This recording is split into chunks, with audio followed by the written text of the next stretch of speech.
Assalamualaikum warahmatullahi wabarakatuh. Bertemu lagi dengan saya, Rati Yulianti Solihat. Saya adalah CGP Angkatan 7 dari SMA Negeri 1 Cisarua. Dan kali ini saya akan memaparkan tentang tugas 3.3.A.9, yaitu aksi nyata dari modul 3.3. Selamat menyaksikan.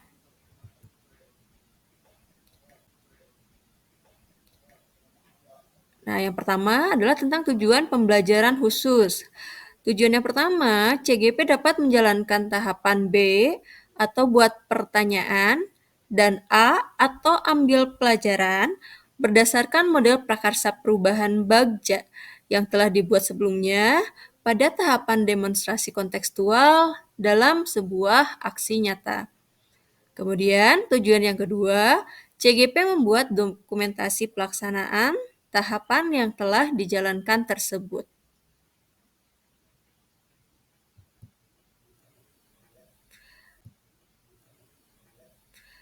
Dan ini adalah hasil dari tugas demonstrasi kontekstual di modul 3.3 yang telah saya susun. Di sini ada dasar filosofi Ki Hajar Dewantaranya, kemudian ada juga untuk komponen profil pelajar Pancasila, ada juga saya tuliskan karakteristik lingkungan pendukung, dan yang terakhir adalah prakarsa perubahannya, yaitu membentuk kader-kader adiwiyata untuk mewujudkan murid yang berwawasan lingkungan.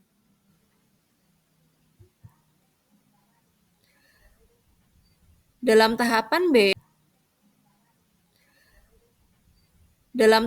B atau buat pertanyaan, di sini pertanyaan utamanya yang saya buat adalah bagaimana kita dapat meningkatkan wawasan lingkungan murid dengan membentuk kader-kader adiwiyata. Kemudian tindakan yang dilakukan adalah berdiskusi tentu saja dengan tim adiwiyata terkait langkah apa yang efektif untuk membentuk kader adiwiyata. Kemudian setelah itu berdiskusi tentang bagaimana untuk menentukan program yang sekiranya dapat mengembangkan wawasan lingkungan pada murid. Kemudian rencana untuk melibatkan muridnya adalah melakukan dialog juga dengan murid terkait dengan hal ini. Aset yang terlibat atau yang dapat diberdayakan pada tahap ini adalah murid dan tim adiwiyata. Kemudian waktu yang diperlukan, di sini saya cantumkan 2 minggu karena sedang ada kegiatan lain di sekolah kami. Tapi karena waktunya hanya 1 minggu, jadi saya maksimalkan di 1 minggu tersebut. Kemudian penanggung jawabnya adalah saya sendiri sebagai CGP. Kemudian untuk tahapan kedua, yaitu ambil pertanyaan. Di sini saya tuliskan giat apa saja yang sebelumnya pernah dilakukan untuk membentuk kader-kader adiwiyata di kalangan murid. Kemudian bagaimana sih cara menarik minat murid untuk menjadi kader adiwiyata. Kemudian saya akan menanyakan tentang pertanyaan tersebut tentu kepada tim adiwiyata yang terlibat dan juga berdiskusi dengan tim adiwiyata dan perwakilan murid. Di sini suara yang dipertimbangkan adalah murid mempunyai suara untuk mengungkapkan cara rekrutmen kader adiwiyata. Kemudian untuk choice-nya atau pilihannya, murid mempunyai pilihan untuk menentukan cara apa yang nanti akan mereka pilih. Kemudian untuk kepemilikannya, murid mengadakan diskusi untuk membuat program yang nantinya dapat menambah wawasan lingkungan pada kader-kader adiwiyata ini. Kemudian yang terlibat dalam fase ini adalah murid dan guru. Waktunya maksimal 1 bulan. Kemudian yang bertanggung jawab sekarang sudah tim adiwiyata secara keseluruhan.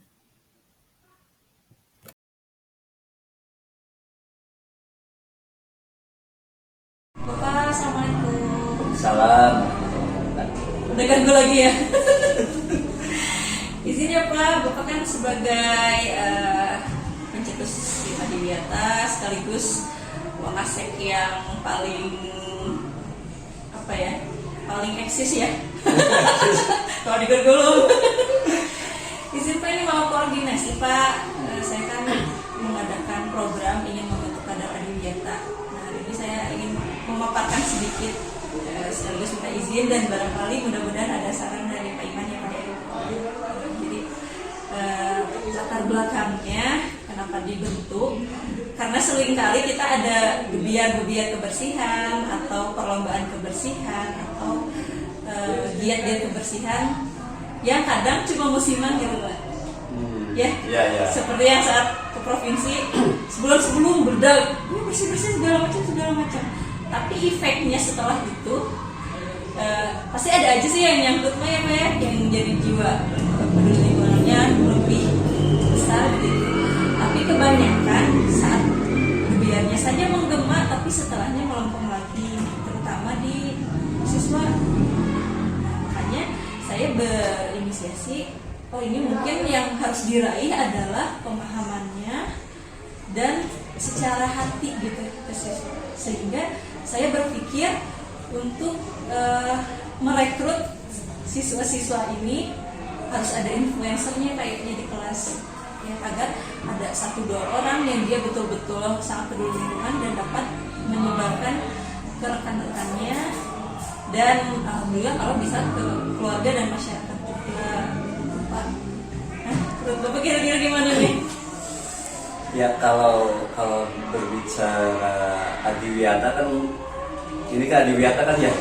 Iya, adiwiyata ataupun cuma masalah kesadaran lingkungan. Memang bukan hanya sebuah ritual yang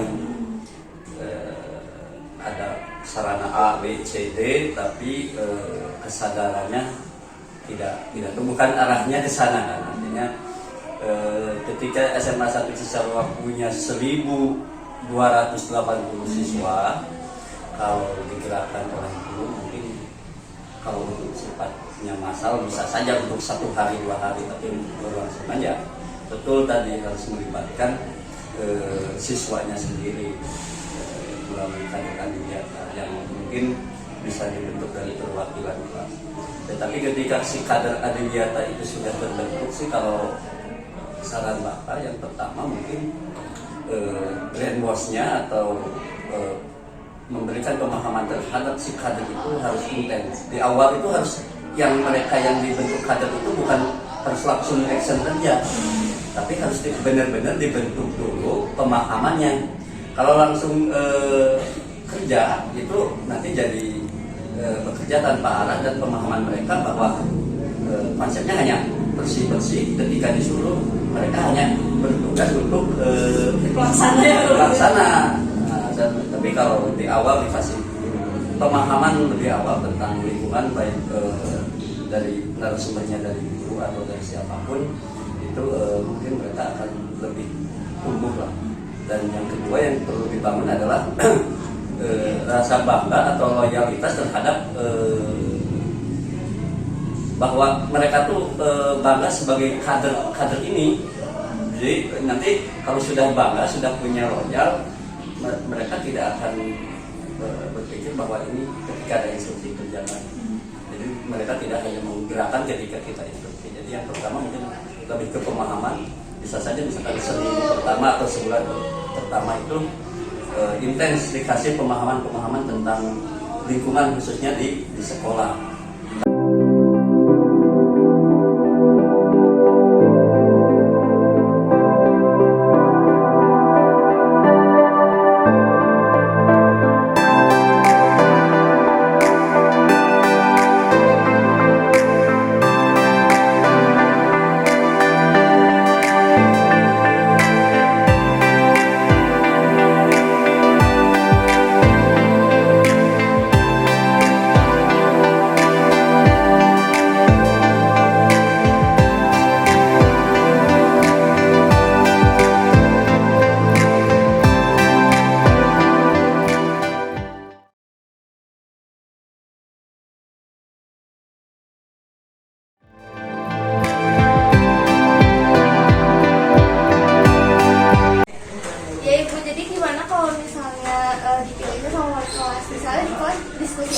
gitu, nanti vote siapa yang mau kayak gitu aja ibu, biar cepet gitu.